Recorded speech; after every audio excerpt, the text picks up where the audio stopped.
Hello and welcome back to the Stronghold. I'm the Magi, and you know what time it is, and we're gonna get our midweek magic on.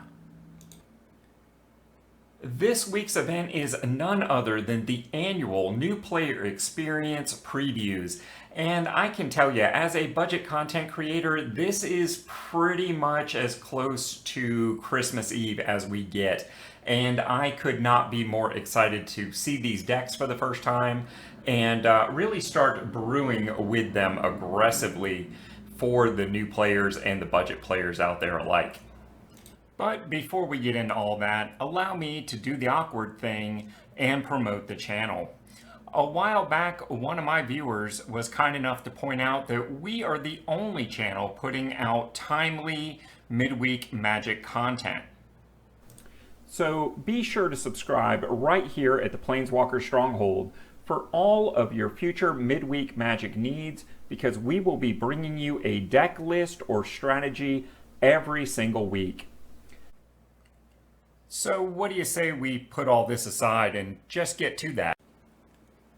This preview event is one of those times I get to dust off my crystal ball and do a little prognostication about what we are likely to see in the upcoming collection. Which of course begs the question, how do I do at this? Am I worth listening to? Well, just this morning I reviewed my 2023 predictions for this event, and it turns out I was about 75% correct. My misses on that were the blue-white deck and the black-blue deck, and I only gave myself half credit on the black-white. I kind of stumbled into that with a sub-theme. But overall, about 75% correct, so you can kind of sort of take these predictions to the bank. Let's see how we do. All right, let's start with one of the easier parts here, that being the somewhat standardized mana base that we see in new player experience decks pretty consistently.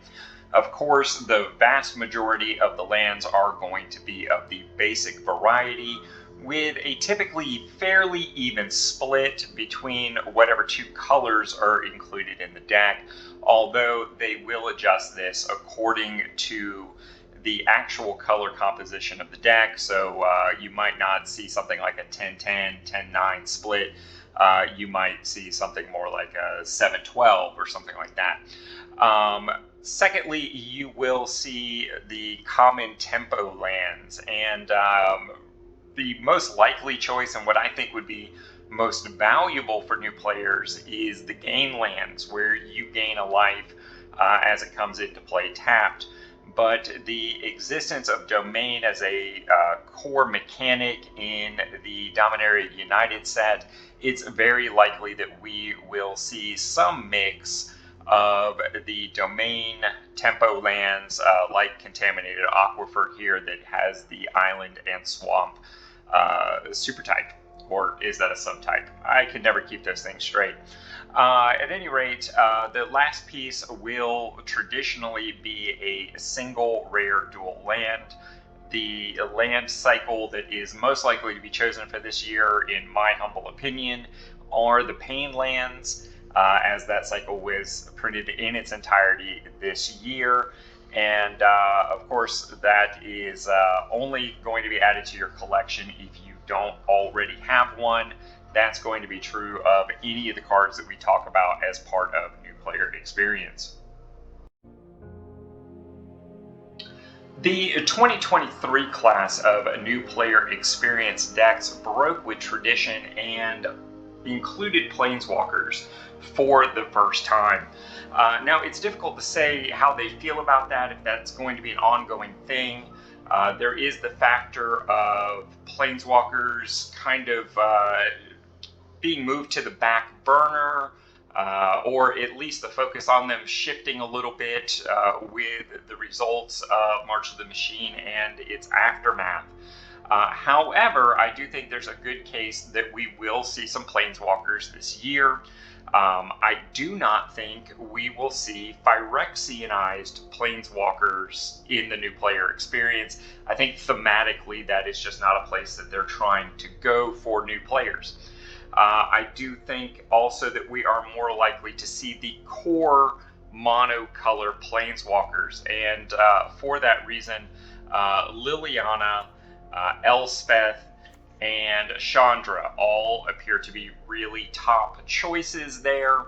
And I also don't think we are going to see any planeswalkers which canonically are no longer planeswalkers that lost their spark as part of the March of the Machine and Aftermath experience.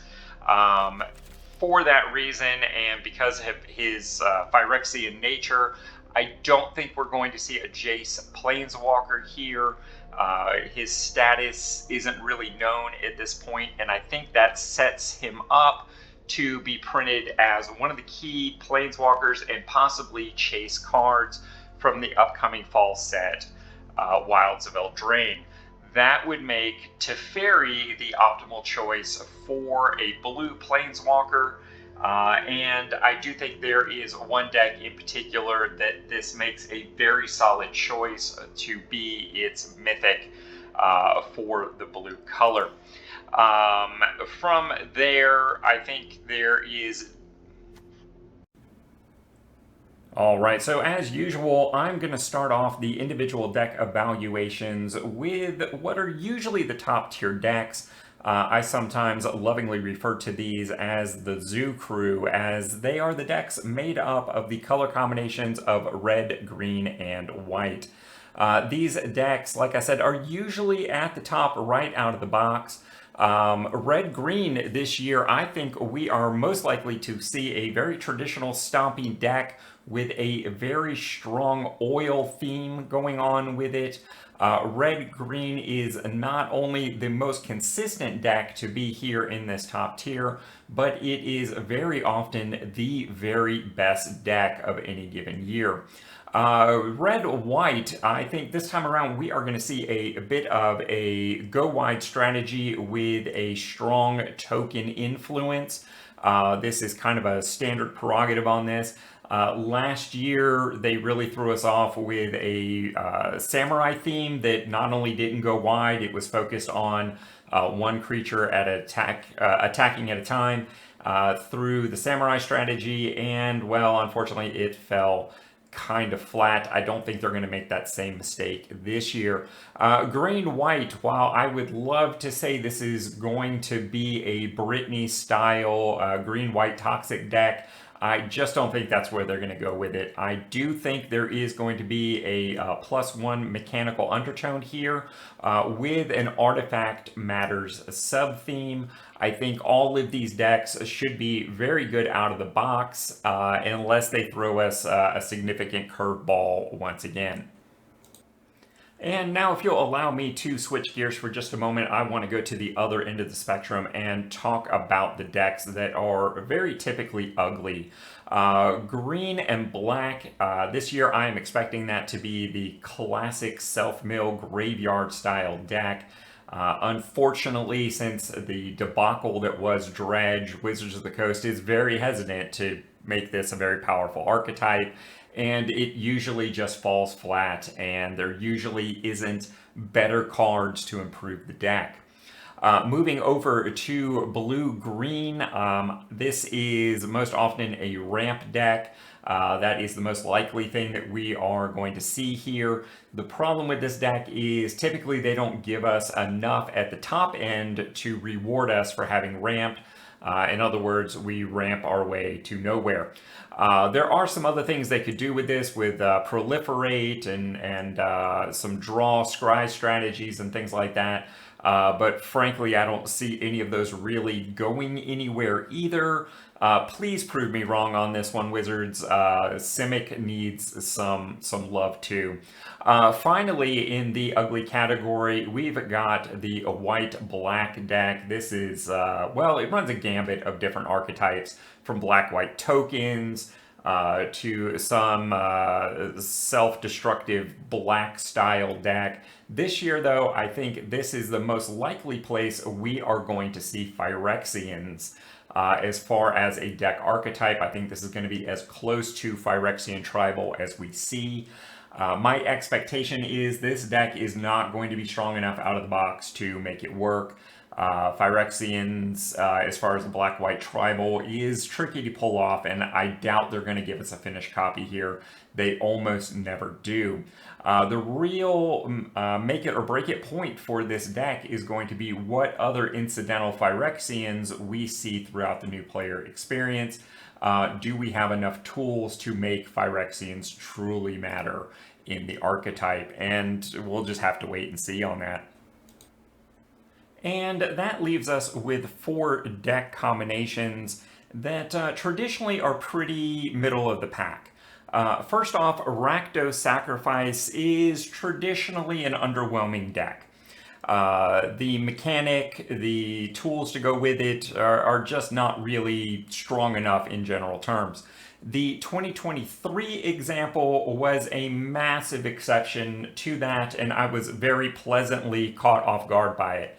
That deck not only ended up being one of the best decks straight out of the box, but it contained cards that went straight into meta decks in multiple styles of builds. It was contributing to some of the best decks of the meta. And what really made the 2023 deck a standout and consistently strong was a massive Artifacts Matters sub-theme. In fact, it might not even be fair to call that a sub-theme. It may just have been the primary theme of the deck. And really, for the 2024 collection, they are positioned to do the very same thing. And frankly, I think it would be foolish for them not to. You can expect this deck to very easily rise up a tier into that top-notch playable deck. And particularly when you combine it with cards from last year's collection, it will just get even stronger.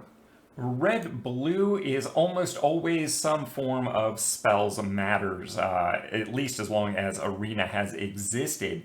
And this year, they have really strongly telegraphed the fact that this is going to be a prowess deck. And frankly, if it's anything other than a prowess deck, we have been intentionally misled by Wizards of the Coast. This deck tends to underperform as an archetype. And really the thing that holds it back the most is the fact that, well, in particular over the last year, mono blue and more broadly mono red tend to just be stronger decks on their own, and there's really no reason to combine them up.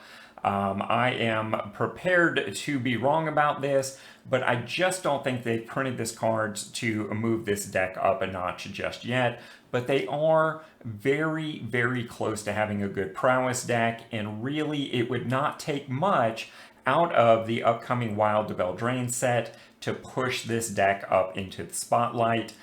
In particular, some adventure theme or adventure mechanic cards that offer both a spell and relevant creature might be all this deck archetype needs to shine.